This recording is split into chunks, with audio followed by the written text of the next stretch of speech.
नमस्कार दोस्तों, आपका स्वागत है द भारत डायलॉग्स में। आज हम बात करेंगे उस खौफनाक रात की जिसने हजारों जिंदगियां हमेशा के लिए बदल दी।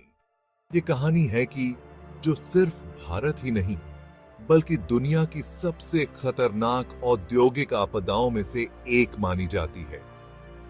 3 दिसंबर 1984 की रात भोपाल में क्या हुआ, कैसे हुआ और इसके पीछे की जिम्मेदारियां किस पर थीं, ये समझना आज भी उतना ही जरूरी है जितना उस समय था।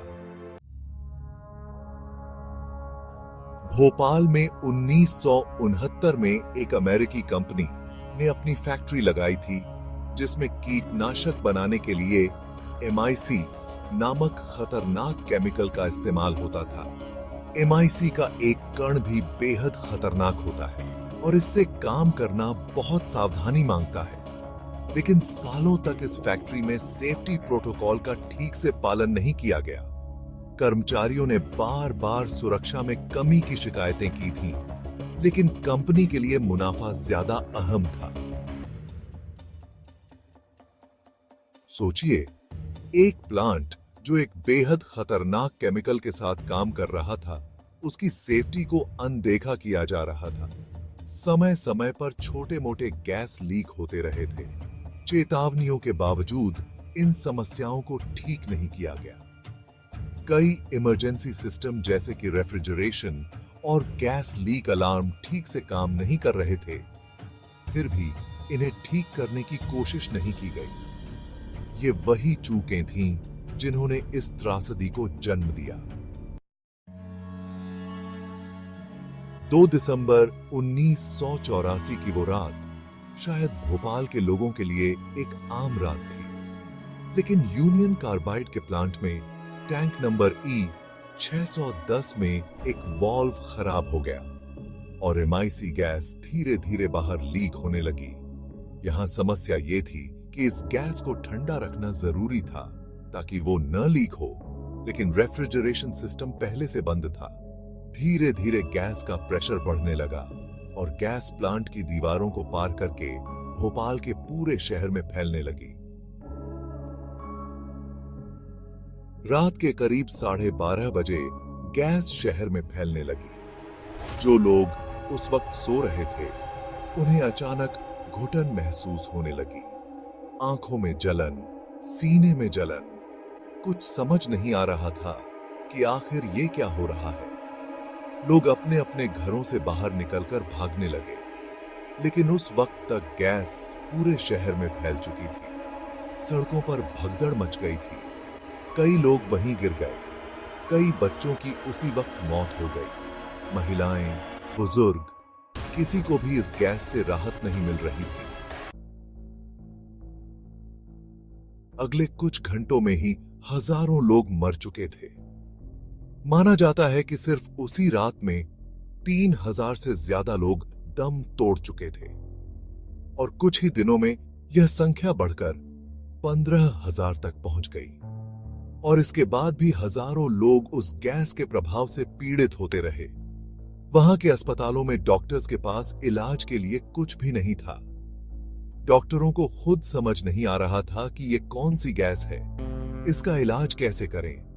और यहीं पर हमें समझ आता है कि जब सेफ्टी का ध्यान नहीं रखा जाता तो उसकी कीमत कितनी बड़ी हो सकती है।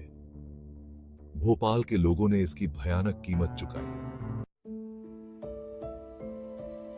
अब यहां एक बड़ा सवाल था कि इस भयानक घटना के लिए आखिर जिम्मेदार कौन था। लोगों ने यूनियन कार्बाइड को और खासकर कंपनी के CEO वॉरेन एंडरसन को जिम्मेदार ठहराया। एंडरसन को कुछ समय के लिए भारत बुलाया गया और गिरफ्तार भी किया गया, लेकिन जल्द ही उन्हें जमानत मिल गई और वो अमेरिका लौट गए। वहां जाने के बाद उन्होंने कभी कोई सजा नहीं भुगती।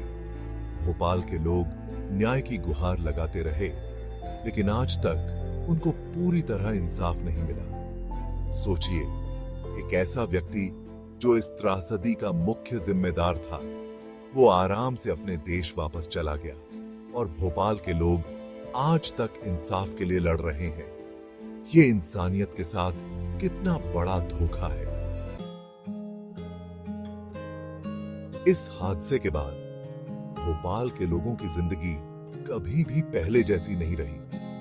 आज भी कई लोग इस त्रासदी के असर से पीड़ित हैं। कई लोगों के बच्चों में जन्म से ही विकृतियां पाई जाती हैं। सांस की बीमारी और आंखों की परेशानी का दर्द कई पीढ़ियों ने भुगता है। ये त्रासदी हमें एक सख्त चेतावनी देती है कि मुनाफे के लिए सुरक्षा से समझौता नहीं करना चाहिए।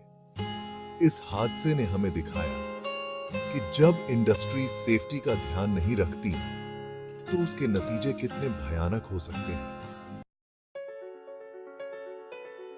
तो दोस्तों, भोपाल गैस त्रासदी सिर्फ एक घटना नहीं है, बल्कि एक सीख है। ये हमें याद दिलाती है कि इंसानी जान किसी भी मुनाफे से बढ़कर है। ऐसी त्रासदी फिर कभी ना हो, इसके लिए हमें और ज्यादा सजग और जिम्मेदार होना पड़ेगा। चाहे सरकार हो, कंपनियां हो या हम आम नागरिक, सबकी ये जिम्मेदारी है कि ऐसी घटनाओं को रोकने के लिए हर संभव कदम उठाएं। अगर आपको ये वीडियो जानकारीपूर्ण लगा तो इसे शेयर कीजिए, क्योंकि इस घटना के बारे में हर किसी को पता होना चाहिए। हमें अपनी गलती से सीखना चाहिए ताकि फिर कभी भोपाल जैसी त्रासदी हमारे देश में न हो। द भारत डायलॉग्स में हम ऐसी ही कहानियां और घटनाएं लाते हैं जिन्हें जानना और समझना हमारे भविष्य के लिए जरूरी है। तो सब्सक्राइब करें और जुड़े रहें हमारे साथ।